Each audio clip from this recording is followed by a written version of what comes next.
guys, I'm back out again for another wild camp in Harwood Forest, and I'm on my own. I've decided to come alone this time because the last time I was here with Christopher, I think he was messing around.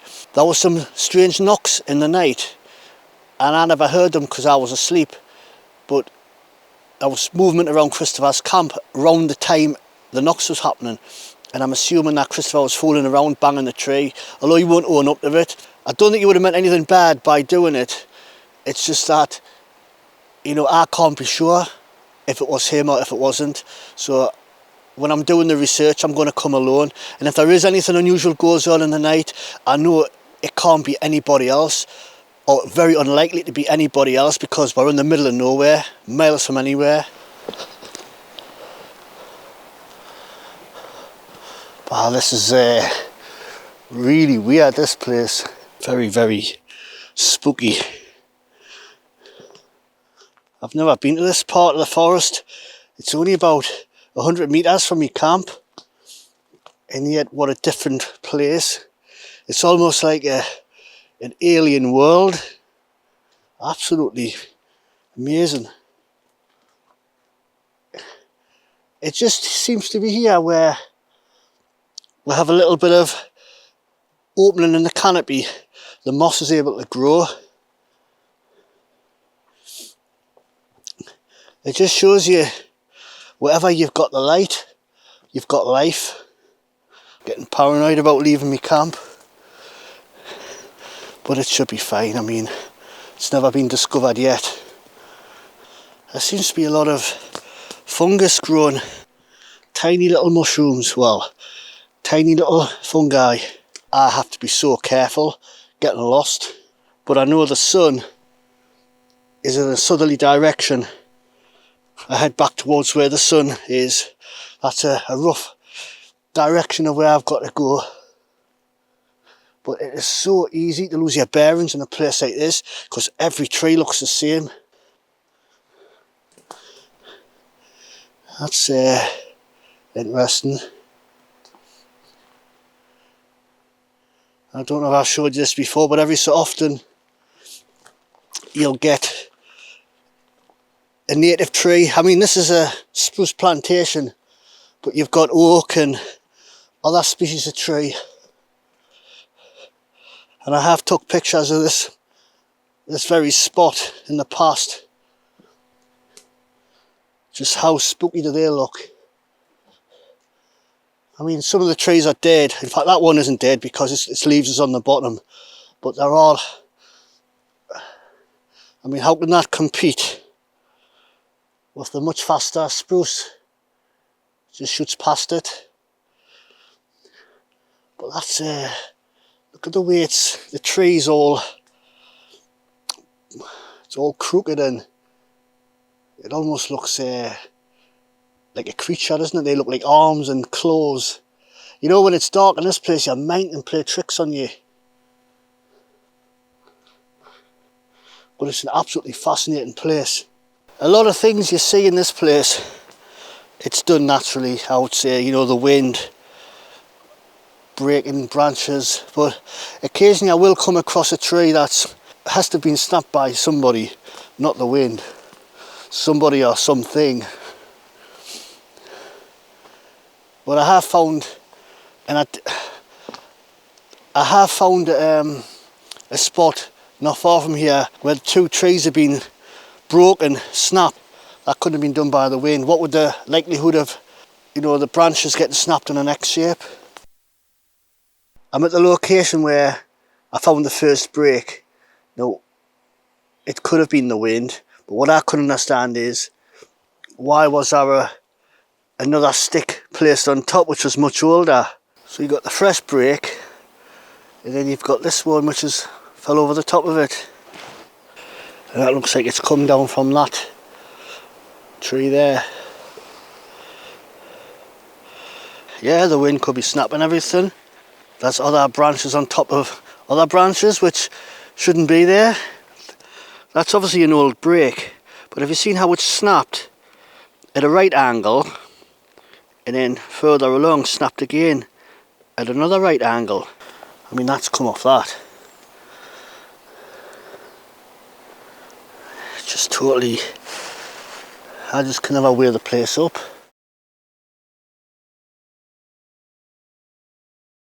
So basically I'm gonna do a little bit of home improvements.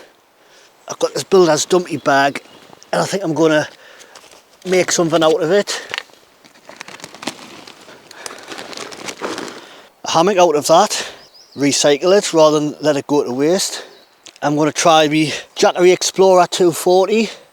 I'm going to run these two lights. I'm going to have one plugged into the car adapter and one plugged into the inverter. So there's no excuse to be frightened of the dark tonight. Got plenty of power. I'm going to place my field recorder in there. So basically my camp's more or less the way I want it. I've got a couple of little things to do that's peeing us off a little bit. I should have cut them off. And every time I look at them, they get on my nerves. So I'm not going to waffle too much. I'm just going to potter about and do one or two little jobs. I'll bring you guys along. If anything interesting happens, get out and do it a while camping. You know it makes sense. Right, I'm in the process of putting the hammock on the tree. It's nearly completed. It looks a bit of a dog's dinner to me, but do you know what it is? It's probably going to be okay to sleep on. I've used wood as supports on the end and I've lashed them down either side because it wouldn't be stable otherwise. It's more like a sailor's hammock. I'm not sure of the height, I'm just guessing because once it's tied on, I don't really want to be untying it. I'm just basically wrapping this cheap cordage around and it is only about 20 kilograms breaking strain, so I've basically got to use loads of it. It's about as good as it's gonna get. Now the test, I think it might have been better just being a little bit lower, but it will sag.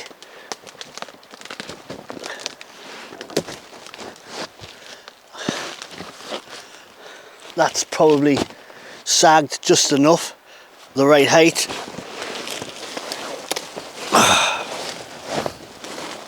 I feel a little bit condensed. It's kind of bowed in a bit, you know. I think that'll be fine. It's probably seen better days. It's got 1 or 2 holes in it. Doesn't look pretty, you won't win a beauty contest, but it'll keep us off the ground, it'll keep us warm. About time I had something to eat. I've had this cutler soup for years and I just never fancied it. And I thought, you know, it's got to be used. It's November 2016. Dehydrated food should keep for a long time. So I'm not going to get too worried about it poisoning me. And what I've done is I filled that stove with stones. So this just sits underneath.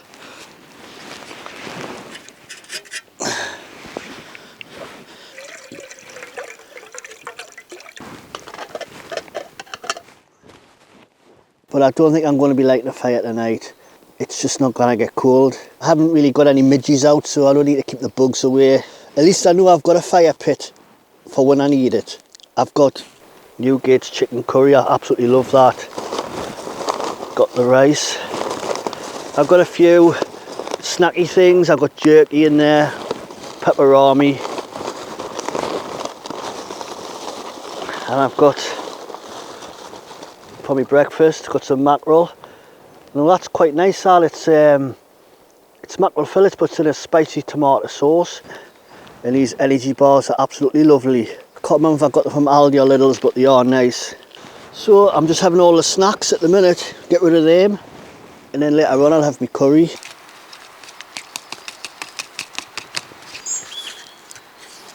Smells nice. So that's my camp more or less the way I want it now. Got the hammock. So as you can see, I'm going to be in my bivvy tonight. And I've got my 3-season sleep bag. The weather's getting a little bit milder now, so I don't need the Alp kit sky high. That's good to go down to -6. This is good to go down to freezing. That's about its limit. It's going to be better than lying on the ground, that's for sure. I think that soup's about done.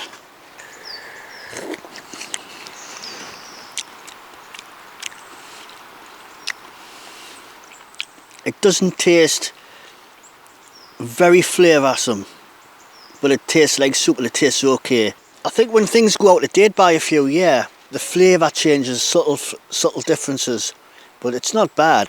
So I'm just going to sit here and enjoy my soup and chill out. Get out and do a bit of wild camping. You know it makes sense. You know it makes sense.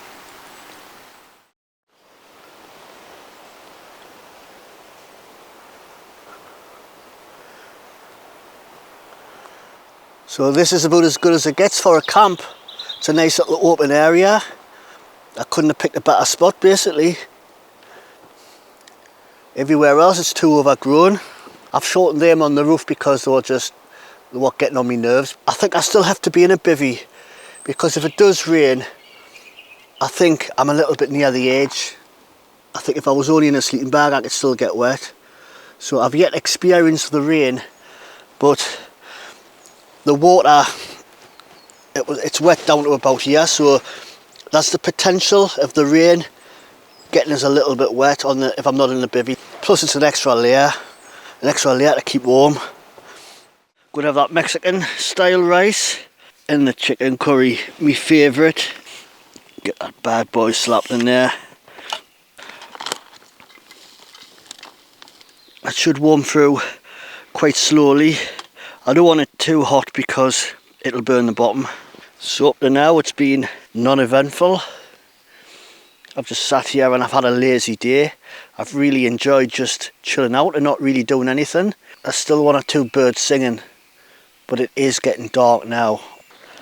Turn them lamps up to 99%.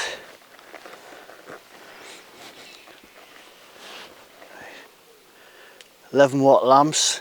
So that's 22 watts in total, and I've charged my phone and it's down to 77% from 98, and I've had the light off and on for the last couple of hours.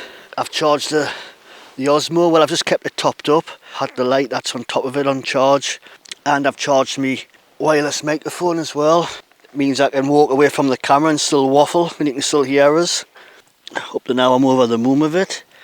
It seems to be doing everything I want it to do, and it's hardly using any power. If only cameras had noses, smelly vision.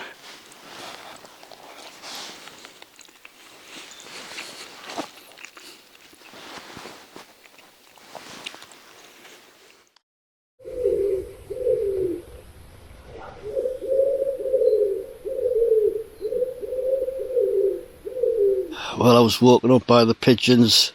It's a little bit nippy this morning. I'm reluctant to get out the sleeping bag. I didn't think I would have a good night's sleep because it just felt a little bit too restrictive. But I don't know, maybe it's because I took my coat off and my jumper. I felt a bit more free, a bit more roomy. And I was surprised. I slept well. I've slid down a little bit, but as far as DIY hammocks goes, it's done well. As far as unusual activity goes, I never heard anything, never saw anything.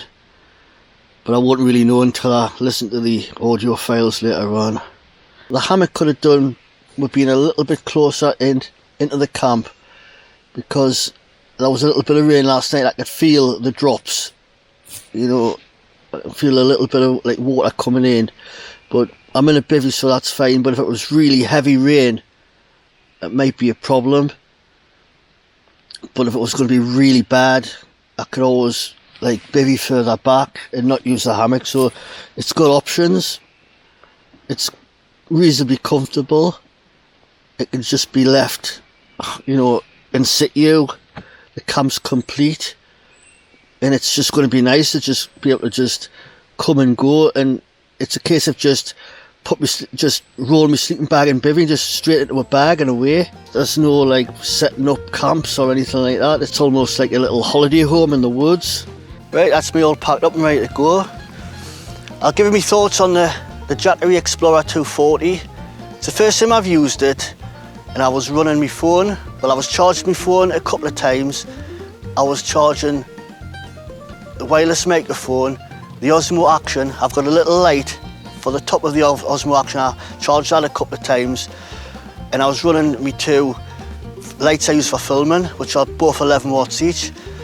Even though I have batteries for them, I didn't use them. I purposely ran it off the Explorer 240 for about a couple hours in total.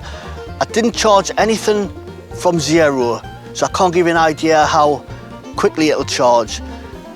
If anything, I was just keeping my devices topped up rather than let them go below, you know, a certain percentage. In the Explorer 240, the charge was 98% and it went down to 70%, so around about a quarter. So I'll get away, guys, and hopefully I'll see you all on the next one.